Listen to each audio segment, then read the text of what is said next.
ঐক্য সূচিত হলো। এই ঐক্যই ছিল শেখ হাসিনার বিরুদ্ধে বাংলাদেশের মানুষের বিজয়ের হাতিয়ার। কাজে আজ আমি বলতে চাই, রাজনৈতিক মতবিরোধ থাকতে পারে, রাজনৈতিক মতপার্থক্য থাকতে পারে, কিন্তু বাংলাদেশে আর কোনদিন ফ্যাসিবাদ ফিরে আসতে পারবে না। স্বৈরতন্ত্রের স্থান বাংলার মাটিতে হবে না ইনশাআল্লাহ। এজন্য আমি বিগত এই বিপ্লবে যারা যেভাবে অংশগ্রহণ করেছেন সকল বিরোধী রাজনৈতিক মত এবং পথের লোকদেরকে আমি আহ্বান জানাই। বিএনপির রাজনৈতিক দল জামাতে ইসলামী, ইসলামী আন্দোলন বাংলাদেশ, বাংলাদেশ খেলাফত মজলিস, জমিয়ত উলামা ইসলাম, খেলাফত আন্দোলন, নেজামে ইসলাম পার্টি, এনডিপি, গণতন্ত্র মঞ্চ সহ এভাবে গণ অধিকার পরিষদ যারা যারা সংগ্রাম করেছ, রাজনৈতিক মতপার্থক্য থাকতে পারে, ফ্যাসিবাদের বিরুদ্ধে আগস্ট বিপ্লবকে রক্ষা করার জন্য আমাদের ইস্পাত কঠিন ঐক্য ধরে রাখতে হবে। মনে রেখো, সীমান্তের অপর প্রান্তে বসে শেখ হাসিনা কিন্তু নীরব নাই, শেখ হাসিনা কিন্তু ঘুমায় না। শেখ হাসিনা আবার চেষ্টা করতেছে, আবার ষড়যন্ত্রের দানা বাঁধতেছে। সাপের কিন্তু লেজে পাড়া দিয়েছ, ওর মাথা কিন্তু এখনো ভাঙা হয় নাই। আমরা ভারত সরকারকে স্পষ্ট ভাষায় বলতে চাই, বন্ধুত্ব সুলভ, প্রতিবেশী সুলভ আচরণ করবেন, আমাদের কাছ থেকে প্রতিবেশী সুলভ আচরণ পাবেন। বিগত জাতীয় নির্বাচনগুলোতে নির্লজ্জভাবে বাংলাদেশের মানুষের অধিকারকে যেভাবে আপনারা দুপায়ে চলেছেন, শুধু আপনাদের সেবা দাসীকে, হাসিনাকে ক্ষমতায় রাখার জন্য এদেশের 18 কোটি মানুষের ভোটাধিকারকে আপনি নরেন্দ্র মোদী আপনার পায়ের নিচে পিষ্ট করেছেন।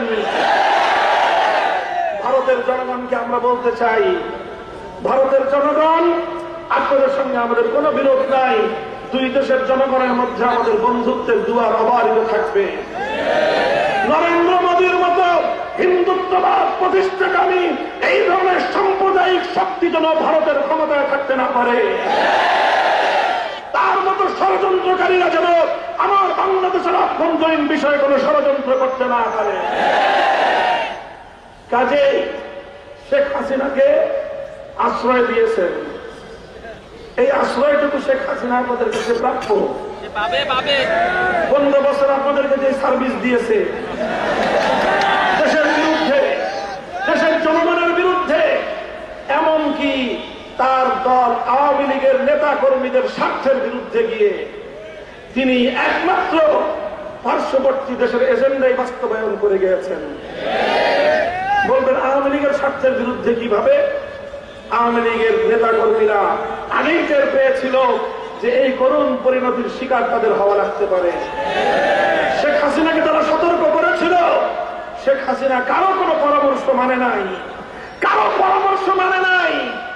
এরপরে যখন এদেশের মানুষ ক্ষিপ্ত হয়ে উঠল, নিজের বোনটাকে বগল দাবা করে 16টা লাগেজ হেলিকপ্টারে উঠায় এই পর্যন্ত যা কিছু জমা করেছিল আর যা পাচার করেছিল সব নিয়ে হেলিকপ্টারে করে পালিয়ে গেছে। 5ই আগস্ট দুপুর হওয়ার আগে হাজার হাজার নেতা কর্মীদেরকে অনিরাপদ রেখে এদেশের বিক্ষুব্ধ মানুষের মুখের উপর ফেলে রেখে নিজে আর নিজের বোনের নিরাপত্তা নিয়ে উড়াল দিয়ে নরেন্দ্র মোদীর কোলে গিয়ে ঝাঁপ দিলেন।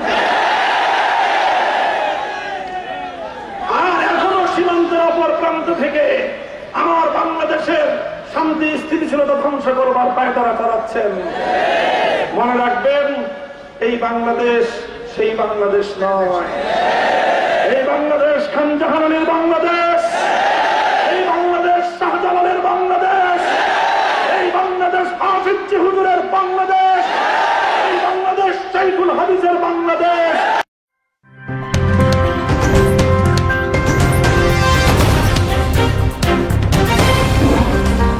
Voice of Tiger.